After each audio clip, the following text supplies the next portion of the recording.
আন্দোলন সংগ্রাম ত্যাগের মাধ্যমে আমরা পেয়েছি গণতান্ত্রিক বাংলাদেশ।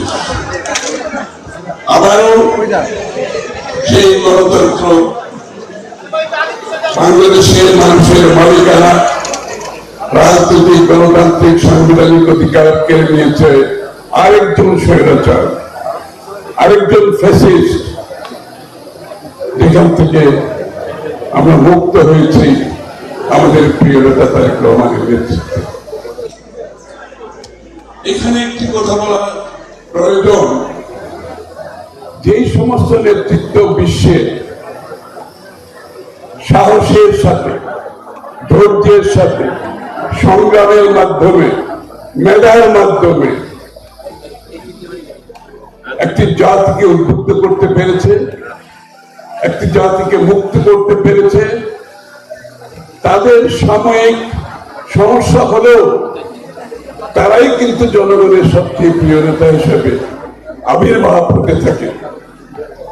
আজকে বাংলাদেশে শহীদ প্রেসিডেন্ট জিয়া রহমান এই দেশের অবিসম্বাদিত নেতা। প্রত্যেকটা মানুষ আজকে সেটা স্বীকার করতে তাদের বিন্দুমাত্র দ্বিধা হচ্ছে না। অথচ শহীদ জিয়াকে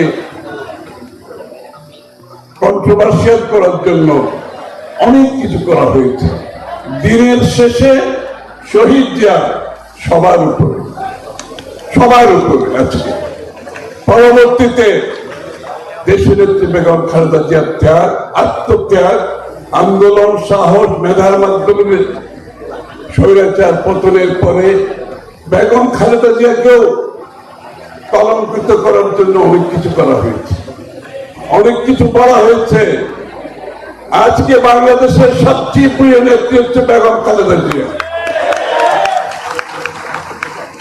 জনাব তারেক রহমানকে রাজনীতির বাইরে রাখার জন্য অনেক ষড়যন্ত্র হয়েছে, অনেক বাধা বিপত্তি এসেছে।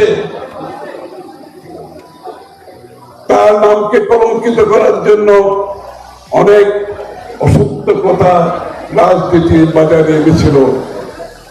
কিন্তু জনাব তারেক রহমানের যিনি জাতীয়তাবাদী চিন্তা চেতনায় সমস্ত রাজনৈতিক দলকে, প্রায় সমস্ত রাজনৈতিক দলকে তার নেতৃত্বে স্বৈরাচারের পতনের জন্য ঐক্যবদ্ধ হবে আন্দোলন সংগ্রামের মাধ্যমে পতনের পরে